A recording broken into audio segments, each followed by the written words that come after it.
Okay, अब chapter 2 परिच्छेद 2 स्थापना, उद्देश्य तथा काम, कर्तव्य र अधिकार है। सो ब्याङ्कको जुन स्थापना छ, उद्देश्य छ तथा काम, कर्तव्य र अधिकार च्याप्टर 2 मा ब्याङ्कको स्थापना। केन्द्रीय ब्याङ्कको कार्य गर्न नेपाल राष्ट्र ब्याङ्क नामको एउटा केन्द्रीय ब्याङ्क स्थापना हुनेछ।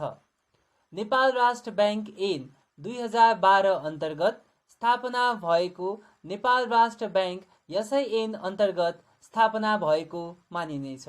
ल अब हेर्नुहोस् है, नेपाल राष्ट्र ब्याङ्कलाई स्थापना गर्न ऐन बनाएको थियो 2012 मा र अब जुन त्यो 2012 को ऐन थियो अब त्यो 2058 कै हुनेछ है। सो अब जुन स्थापना भएको छ नेपाल राष्ट्र ब्याङ्क त्यो 2012 अन्तर्गत भएको छैन कि अब 2058 अन्तर्गत नै भएको छ भनेको मानिनेछ। त्यसै गरी बैङ्क अविच्छिन्न उत्तराधिकारीवाला एक स्वशासित र सङ्गठित संस्था हुनेछ। त्यसै गरी ब्याङ्कको काम कारबाहीको निमित्त आफ्नो एउटा छुट्टै छाप हुनेछ। ब्याङ्कले यस ऐनको अधीनमा रही चल अचल सम्पत्ति प्राप्त गर्न, उपभोग गर्न, राख्न, बेचबिखन गर्न र यस्तै अन्य किसिमले व्यवस्था गर्न सक्नेछ। ब्याङ्कले आफ्नो नामबाट नालिस उजुर गर्न र ब्याङ्क उप पनि सोही नामबाट नालिस उजुर लाग्न सक्नेछ। ब्याङ्कको केन्द्रीय कार्यालय काठमाडौँमा रहनेछ र ब्याङ्कले आवश्यकता अनुसार नेपालभित्र वा बाहिर जुनसुकै ठाउँमा शाखा, उपशाखा तथा अन्य कार्यालयहरू खोल्न र एजेन्ट वा प्रतिनिधि नियुक्त गर्न सक्नेछ। यो चाहिँ हाम्रो स्थापना थियो। अब बैङ्कको उद्देश्य। बैङ्कका उद्देश्य देहाय बमोजिम हुनेछ। फर्स्ट चाहिँ आर्थिक स्वायत्त र अर्थतन्त्रको दिगो विकासको निमित्त मूल्य र शोधनान्तर स्थिरता कायम गर्नको लागि आवश्यक मौद्रिक तथा विदेशी विनिमय नीति निर्माण गरी सोको व्यवस्था गर्ने। ल हेर्नुहोस् है, आर्थिक स्वायत्त र अर्थतन्त्रको दिगो विकासको निमित्त मूल्य र शोधनान्तर स्थिरता कायम गर्नका लागि आवश्यक मौद्रिक तथा विदेशी विनिमय नीति निर्माण गरी सोको व्यवस्थापन गर्ने। यो हाम्रो इन्ट्रोडक्सनमा थियो। त्यसै गरी वित्तीय सेवाको पहुँच अभिवृद्धि र बैङ्किङ तथा वित्तीय क्षेत्रको स्थायित्व कायम गरी बैङ्किङ तथा वित्तीय प्रणाली प्रति सर्वसाधारणको विश्वसनीयता अभिवृद्धि गर्ने। सुरक्षित, स्वस्थ तथा सक्षम भुक्तानी प्रणालीको विकास गर्ने। त्यसै गरी उद्देश्यमा कुनै प्रतिकूल प्रभाव नपर्ने गरी ब्याङ्कले नेपाल सरकारको आर्थिक नीति कार्यान्वयनमा सहयोग पुर्याउने छ भनेर भनेको छ है। ठिक छ। सो हाम्रो मेनली उद्देश्यहरू हामीले कति हेऱ्यौँ? 3टा उद्देश्य मेन छ। त्यो आर्थिक स्थायित्व र अर्थतन्त्रको दिगो विकासको निमित्त मूल्य र शोधनान्तर स्थिरता कायम गर्नको लागि आवश्यक मौद्रिक भनेको मोनिट्री तथा विदेशी विनिमय भनेको फोरेन एक्सचेन्ज नीति निर्माण गरी उनीहरूले पोलिसी ल्याउँछ। सो कुन कुन पोलिसी बनाउने रहेछ त? मोनिट्री पोलिसी र फोरेन एक्सचेन्ज पोलिसी है। त्यसै गरी वित्तीय सेवाको पहुँच अभिवृद्धि र बैङ्किङ तथा वित्तीय क्षेत्रको स्थायित्व कायम गरी बैङ्किङ तथा वित्तीय प्रणाली प्रति सर्वसाधारणको विश्वसनीयता अभिवृद्धि गर्ने। सुरक्षित, स्वस्थ तथा सक्षम भुक्तानी प्रणालीको विकास गर्ने। सो यो मेनली 3टा है। अनि त्यसै गरी ब्याङ्कको काम, कर्तव्य र अधिकार। अब उद्देश्यहरू त्यो 3टा थियो। अब काम, कर्तव्य र अधिकार। ब्याङ्क नोट तथा सिक्का निष्कासन गर्ने, मूल्य स्थिरता कायम गर्ने, आवश्यक मौद्रिक नीति तर्जुमा गर्ने र सो नीति कार्यान्वयन गर्न गराउने, विदेशी विनिमय नीति निर्माण गर्ने तथा सो नीति कार्यान्वयन गर्ने गराउने, विनिमय दर भनेको फोरेन एक्सचेन्ज रेट पद्धति निर्धारण गर्ने, विदेशी विनिमय सञ्चितको व्यवस्थापन र सञ्चालन गर्ने, वाणिज्य ब्याङ्क तथा वित्तीय संस्थालाई बैङ्किङ तथा वित्तीय कारोबार गर्न इजाजत प्राप्त जारी गर्ने, त्यस्तो कारोबारको सम्बन्धमा आवश्यक नियमन, निरीक्षण, सुपरभिजन तथा अनुगमन गर्ने, नेपाल सरकारको ब्याङ्कर, सल्लाहकार तथा वित्तीय एजेन्टको रूपमा कार्य गर्ने, वाणिज्य ब्याङ्क तथा वित्तीय संस्थाको बैङ्क तथा अन्तिम ऋणदाताको रूपमा कार्य गर्ने, भुक्तानी पछौट भनेको क्लियरिङ है। सो भुक्तानी, क्लियरिङ तथा हिसाब मिलान सेटलमेन्ट पद्धतिको स्थापना तथा प्रवर्धन गरी सो कार्यलाई नियमित गर्ने र तरलता व्यवस्थापनको निमित्त आवश्यक उपकरणको माध्यमद्वारा खुला बजार कारोबार सञ्चालन गर्ने।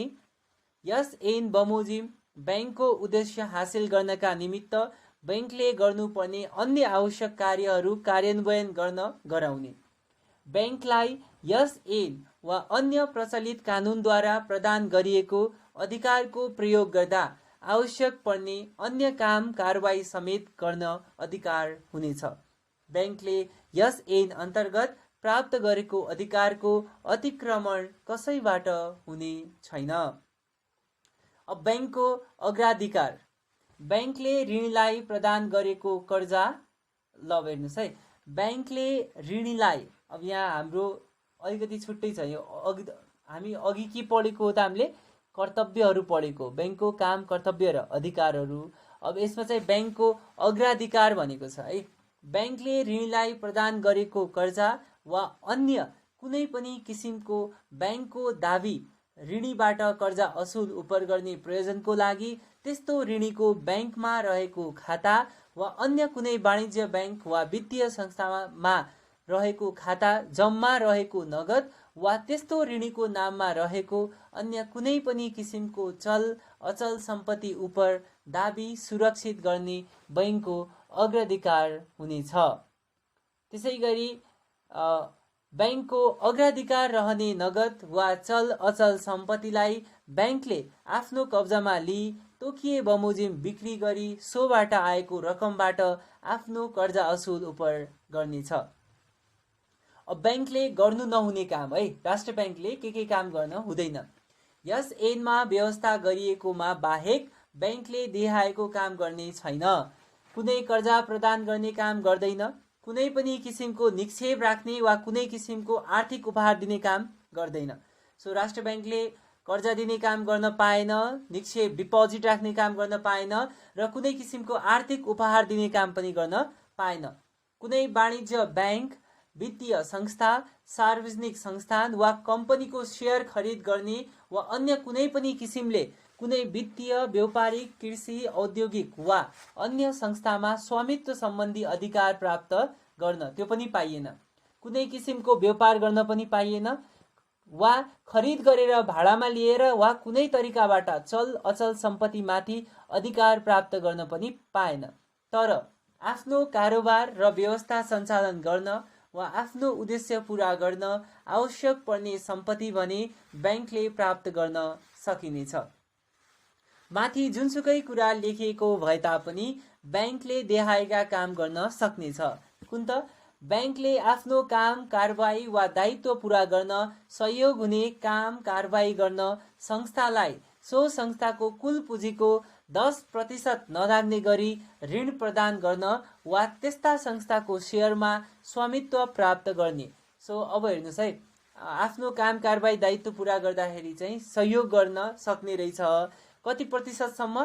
कुल पुँजीको 10% नाग्नु भएन वा उनीहरूले के गर्नु पर्यो त, या त उनीहरूले त्यसरी पैसा दिनु पर्यो कर्जा, वा त उनीहरूले के गर्न सक्छ त, शेयर किन्न सक्ने भयो।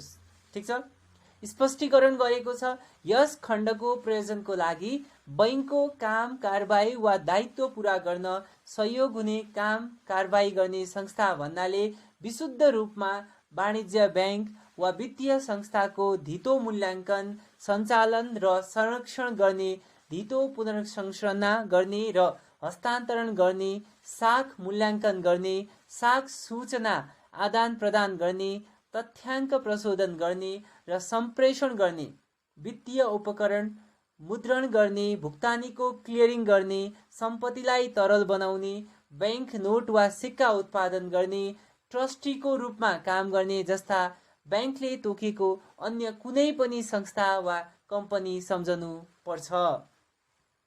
बैंकले आफ्नो कर्मचारीलाई कर्जा प्रदान गर्ने। ठिक छ, ओके। अब बैंकलाई छुट र सुविधा, प्रचलित कानुनमा जुनसुकै कुरा लेखिएको भए तापनि बैंकलाई देखाएको छुट र सुविधा प्राप्त हुनेछ।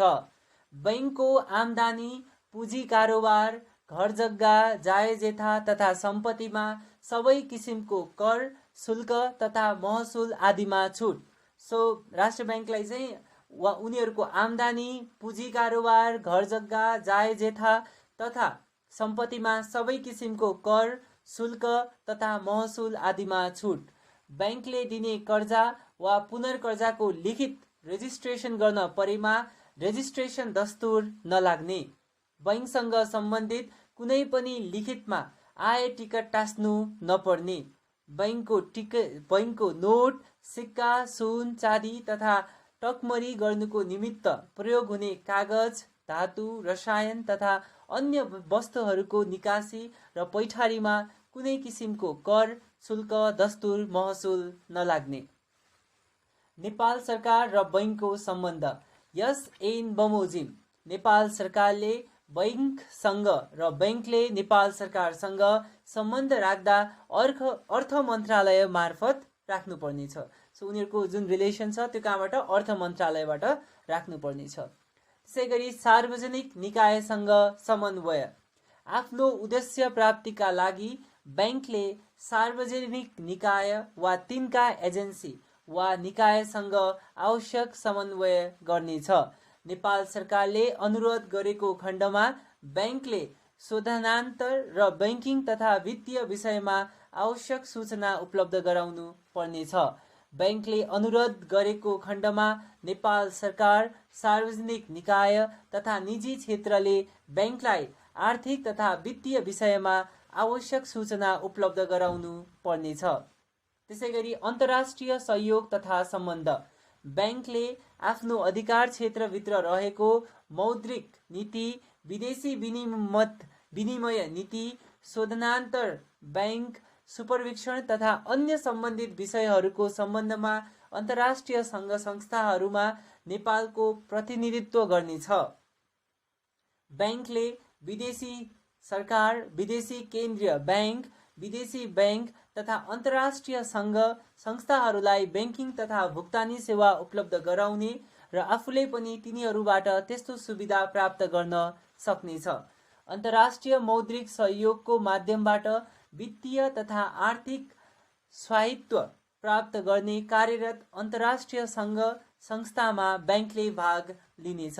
ब्याङ्कले नेपालको प्रतिनिधिको हैसियतले अन्तर्राष्ट्रिय सङ्घ संस्थामा भाग लिँदा आफ्नो मुलुकको तर्फबाट वहन गर्नुपर्ने उत्तरदायित्व र सम्पन्न गर्नुपर्ने कार्यको जिम्मेवारी लिनेछ। सार्वजनिक सूचनाको प्रभाव।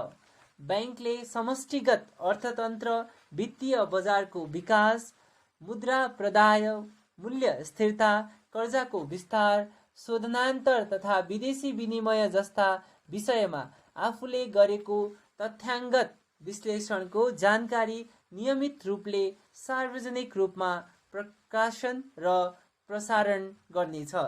खाता सञ्चालन। ब्याङ्कले नेपाल सरकार र अन्य सरकारी निकाय, वाणिज्य ब्याङ्क तथा वित्तीय संस्था, सार्वजनिक संस्थान, विदेशी नियोग, विदेशी केन्द्रीय ब्याङ्क, विदेशी ब्याङ्क तथा अन्तर्राष्ट्रिय सङ्घ संस्थाको लागि खाता खोली सञ्चालन गर्न सक्नेछ। यस्तो खाता खोल्न र सञ्चालन गर्ने प्रक्रिया ब्याङ्कले तोके बमोजिम हुनेछ, तर ब्याङ्कले कुनै व्यक्ति, उद्योग वा राजनैतिक संस्थाको लागि खाता सञ्चालन गर्ने छैन।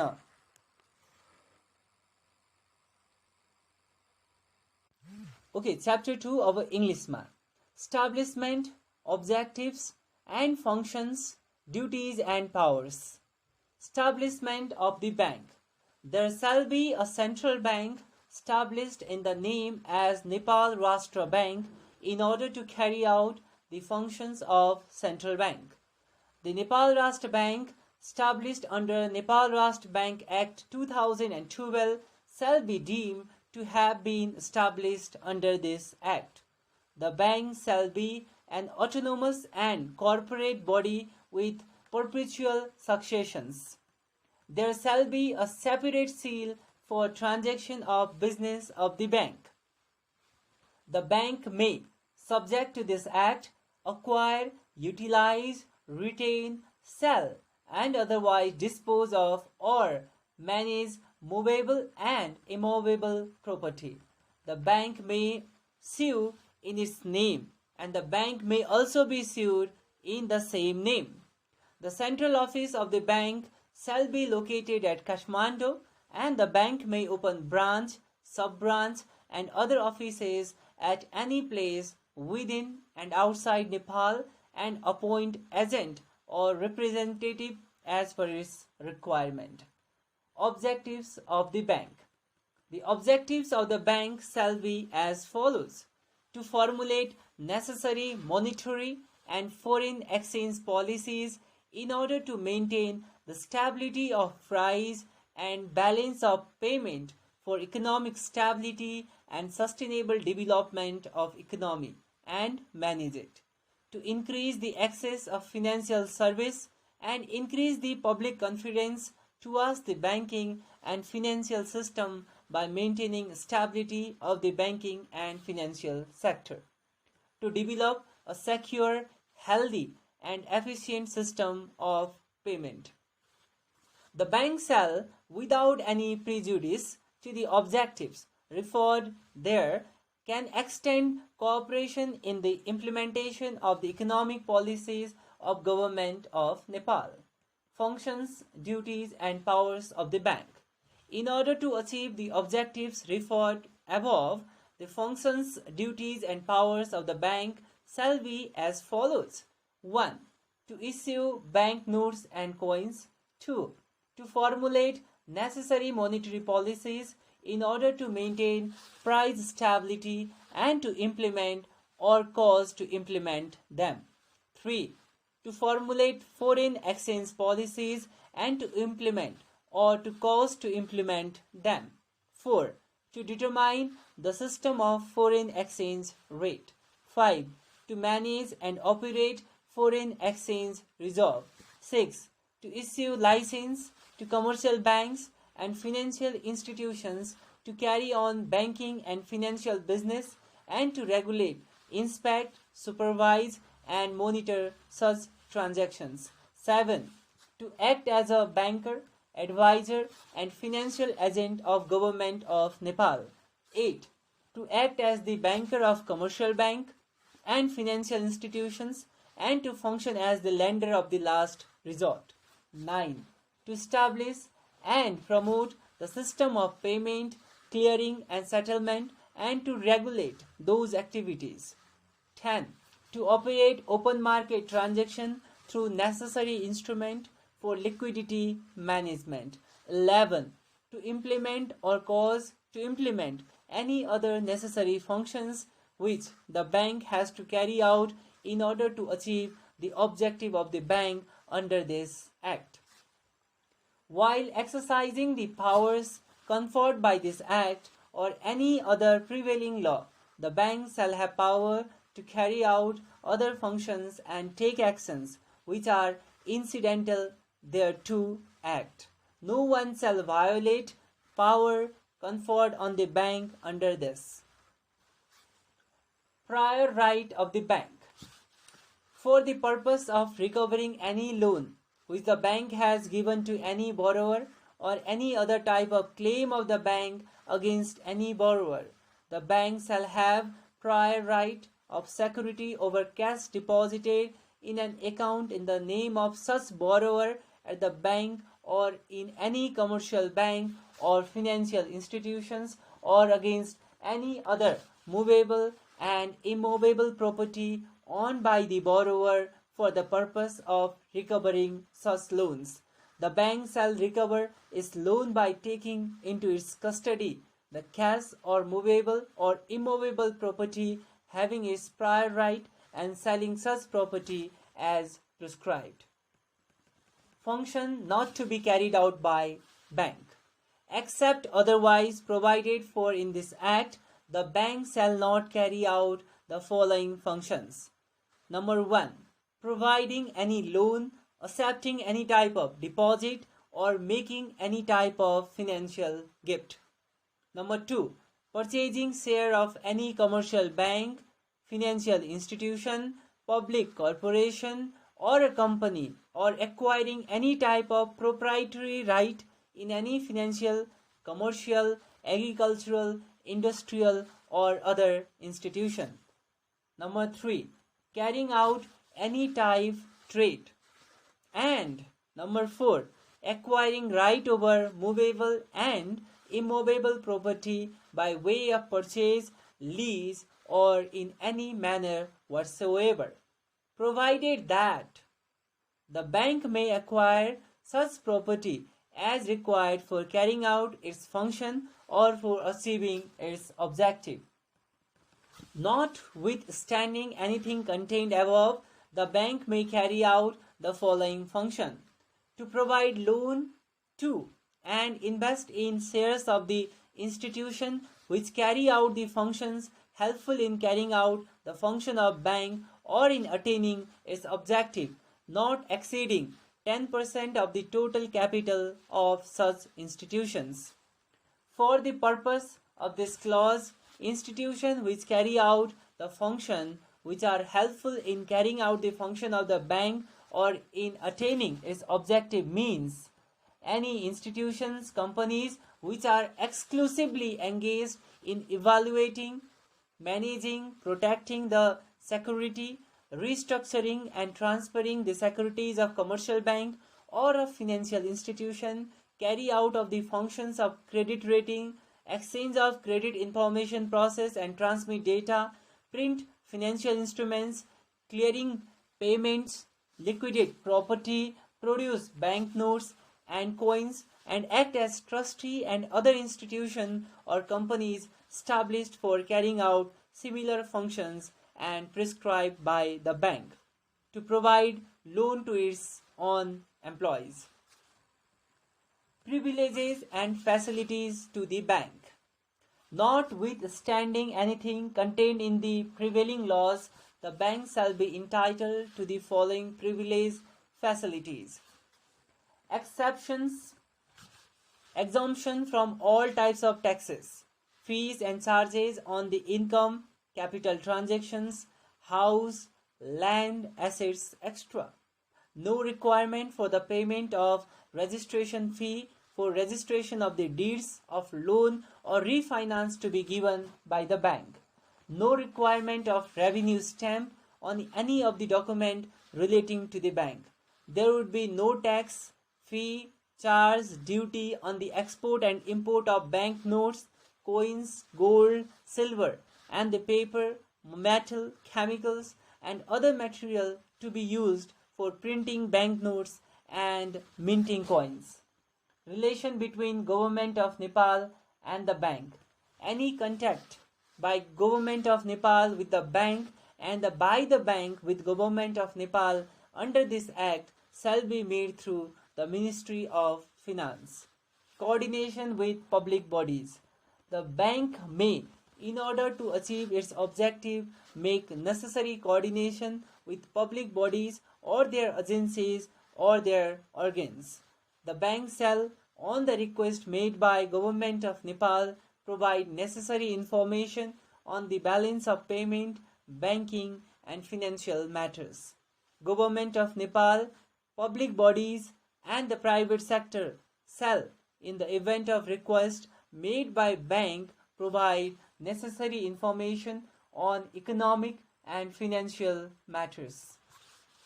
International cooperation and relationship. The bank shall represent Nepal in international organization and association on the matters within the jurisdiction of working areas of the bank, such as monetary policy, foreign exchange policy, and the balance of payment, bank supervision, and other related matters. The bank may provide the service of banking and payment to foreign government, foreign central bank, foreign bank, and international organization or association, and obtain similar type of facilities from them. The bank shall take a part in international organization or association working for the financial and economic stability through international monetary cooperation. The bank, while taking part in international organization or association as a representative of Nepal, shall assume the responsibility and undertake the functions to be carried out on behalf of the country. Flow of public information.